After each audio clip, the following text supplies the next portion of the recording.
آئیے آج ایک ایسی شخصیت کی کہانی سنتے ہیں جن کی زندگی کی شروعات تو غلامی کی زنجیروں میں ہوئی، لیکن ان کی میراث نے تاریخ کا دھارا ہی بدل ڈالا۔ یہ کہانی ہے حضرت بلال رضی اللہ عنہ کی۔ سوچئے، ایک سرگوشی، ایک ایسی آواز جو بغاوت سے بھری تھی اور مکہ کے تپتے صحرا میں گونج رہی تھی۔ یہ ایک غلام کی آواز تھی جو اپنے مالک کے بدترین ظلم کے سامنے صرف ایک ہی لفظ دہرا رہا تھا، احد، احد۔ تو سوال یہ ہے کہ آخر یہ آواز تھی کس کی، اور اس ایک لفظ کے پیچھے کیا کہانی چھپی تھی؟ یہ صرف ایک غلام کی پکار نہیں تھی، بلکہ اس کے پیچھے ایک شہزادی کی پوری گمشدہ تاریخ دفن تھی۔ اکثر لوگوں کو یہ جان کر حیرت ہوتی ہے کہ بلال پیدائشی غلام نہیں تھے۔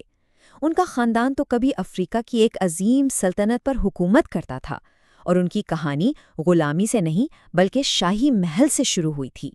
ذرا اس فرق کو دیکھیے، کہاں ان کی والدہ ایک شہزادی تھیں جن کا خاندان ایتھوپیا سے لے کر یمن تک پھیلی ایک بہت بڑی سلطنت پر حکومت کرتا تھا، اور کہاں ان کا حال یہ تھا کہ وہ مکہ میں کسی کی ملکیت ایک غلام بن چکی تھیں۔ تو آخر یہ سب ہوا کیسے؟ کہانی کچھ یوں ہے کہ خاندان کے ہی ایک فرد ابراہہ نے بغاوت کر کے اقتدار پر قبضہ کر لیا۔ پھر اس نے کعبہ کو گرانے کے لیے مکہ پر حملہ کیا۔ اس کی فوج میں بلال کی والدہ بھی شامل تھیں۔ جب ابراہہ کی فوج کو شکست ہوئی تو بلال کی والدہ کو قیدی بنا کر امیہ بن خلف کے ہاتھ بیچ دیا گیا، جو اس وقت مکہ کے سب سے ظالم انسانوں میں سے ایک تھا۔ اور اسی ماحول میں بلال نے اسلام قبول کر لیا، لیکن اس فیصلے کی انہیں وہ قیمت چکانی پڑی جس کا شاید ہم تصور بھی نہیں کر سکتے۔ ان کا مالک امیہ، اس نے ظلم کی ہر حد پار کر دی۔ وہ کیا کرتا تھا؟ بلال کو لوہے کی ایک زرہ پہناتا اور پھر عرب کے صحرا کی 50 ڈگری کی تپتی دھوپ میں چھوڑ دیتا، جہاں یہ لوہا اتنا گرم ہو جاتا کہ ان کی جلد کو جلا دیتا تھا۔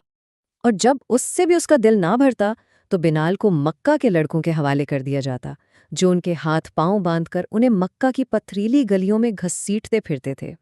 اور پھر وہ اذیت جس کا ذکر تاریخ میں سب سے زیادہ ملتا ہے، امیہ انہیں دہکتی ہوئی ریت پر لٹاتا، ان کے سینے پر ایک بہت بڑا بھاری پتھر رکھ دیتا اور کہتا، میرے خداؤں کا نام لو۔ لیکن بلال کی زبان پر صرف ایک ہی لفظ تھا، احد، احد۔ پھر ایک دن حضرت ابو بکر نے یہ سب دیکھا اور انہوں نے فیصلہ کیا کہ وہ بلال کو آزاد کروا کر رہیں گے۔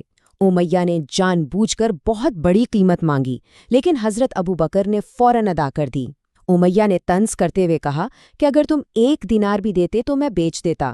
اس پر حضرت ابو بکر نے وہ تاریخی جواب دیا، خدا کی قسم اگر تم 100 دینار بھی مانگتے تو میں وہ بھی ادا کر دیتا۔ تو آزادی کے بعد بلال نے مکہ چھوڑا اور مدینہ ہجرت کی۔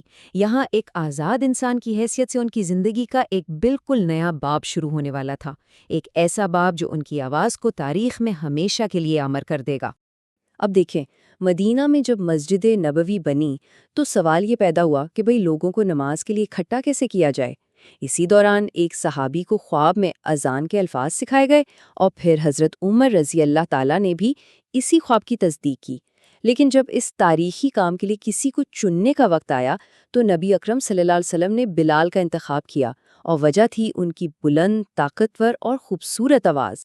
لیکن بلال کی کہانی صرف پہلی اذان پر ہی ختم نہیں ہوتی، نہیں، یہ تو انصاف اور عزت کی بھی کہانی ہے، ایک ایسی کہانی جہاں انہوں نے اپنے ماضی کا سامنا کیا اور معاشرے میں ایک ایسا مقام حاصل کیا جو سب کے لیے ایک مثال بن گیا۔ سالوں بعد جنگ بدر کے میدان میں بلال کا سامنا ہوتا ہے اسی ظالم امیہ بن خلف سے جس نے ان پر ظلم کے پہاڑ توڑے تھے۔ بلال نے جیسے ہی اسے دیکھا، انہوں نے اپنے ساتھیوں کو پکارا، وہ رہا امیہ، آج یا تو وہ زندہ رہے گا یا میں۔ اور پھر اسی دن امیہ اپنے انجام کو پہنچا۔ لیکن انصاف کا جو سب سے بڑا، سب سے تاریخی لمحہ تھا، وہ آیا فتح مکہ کے دن۔ جب مسلمان فاتح بن کر مکہ میں داخل ہوئے تو نبی اکرم صلی اللہ علیہ وسلم نے بلال سے کچھ ایسا کرنے کو کہا جس نے مکہ کے بڑے بڑے سرداروں کا غرور خاک میں ملا دیا۔ نبی اکرم صلی اللہ علیہ وسلم نے بلال کو حکم دیا کہ وہ کعبہ کی چھت پر چڑھ جائیں اور اذان دیں۔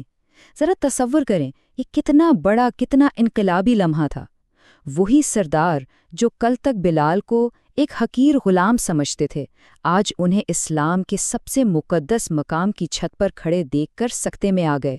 ان کے لیے یہ منظر ناقابل یقین تھا، اور بلال کو جو عزت اور مقام ملا وہ واقعی بے مثال تھا۔ دیکھیے، انہیں نبی اکرم صلی اللہ علیہ وآلہ وسلم کا ذاتی سیکریٹری بنایا گیا۔ نبی اکرم صلی اللہ علیہ وآلہ وسلم نے ایک بار فرمایا کہ انہوں نے جنت میں بلال کے قدموں کی آہٹ سنی ہے، یہاں تک کہہ دیا کہ بلال کو ناراض کرنا اللہ کو ناراض کرنا ہے۔ یہ سب باتیں اس دور کی نسل پرستی کے منہ پر ایک تماچا تھیں۔ نبی اکرم صلی اللہ علیہ وسلم کے اس دنیا سے جانے کے بعد بھی بلال کی میراث اور ان کا مقام بڑھتا ہی چلا گیا۔ ان کی زندگی کے آخری ابواب بھی ان کی عظمت کی ایک کھلی گواہی ہیں۔ ایک ایسا اعزاز ہے جو بلال کے حصے میں آیا اور تاریخ میں کسی اور کو نصیب نہیں ہوا۔ وہ اسلام کے تینوں مقدس ترین شہروں یعنی مدینہ، مکہ اور یروشلم میں سب سے پہلی اذان دینے والے شخص تھے۔ اور یہ مت سمجھیے گا کہ وہ صرف ایک مؤذن تھے، نہیں، وہ خلافت کی انٹیلیجنس ایجنسی کے ایک اہم رکن تھے۔ انہوں نے اس وقت کے سب سے بڑے اور کامیاب جنرل خالد بن ولید کو برطرفی کا حکم خود جا کر پہنچایا تھا۔ ان کی شادی اس وقت کے امیر ترین لوگوں میں شمار ہونے والے عبد الرحمن بن عوف کی بہن سے ہوئی۔ وہ معاشرے کے سب سے نچلے طبقے سے اٹھے اور اس وقت کی دنیا کی سب سے بڑی سلطنت کے اعلیٰ ترین حلقوں میں شامل ہو گئے۔ اب ذرا اس رقم پر ایک نظر ڈالیں، $500 بلین، آج کے حساب سے۔ یہ دولت تھی مانسا موسیٰ کی، جسے تاریخ کا سب سے امیر انسان مانا جاتا ہے۔ لیکن اس کا بلال کی کہانی سے کیا تعلق ہے؟ اور اصل بات یہی ہے، مانسا موسیٰ جو تاریخ کا امیر ترین انسان تھا، وہ فخر سے کہتا تھا کہ میں بلال کی اولاد میں سے ہوں۔ یہ اس بات کا سب سے بڑا ثبوت ہے کہ بلال کی میراث، ان کی عزت، دنیا کی تمام دولت سے کہیں زیادہ قیمتی تھی۔ تو آخر میں سوال یہی بچتا ہے کہ اصل دولت اور اصل عزت کیا ہے؟ وہ جو سونے اور چاندی سے تولی جائے، یا وہ جو ایمان، کردار اور قربانی سے کمائی جائے؟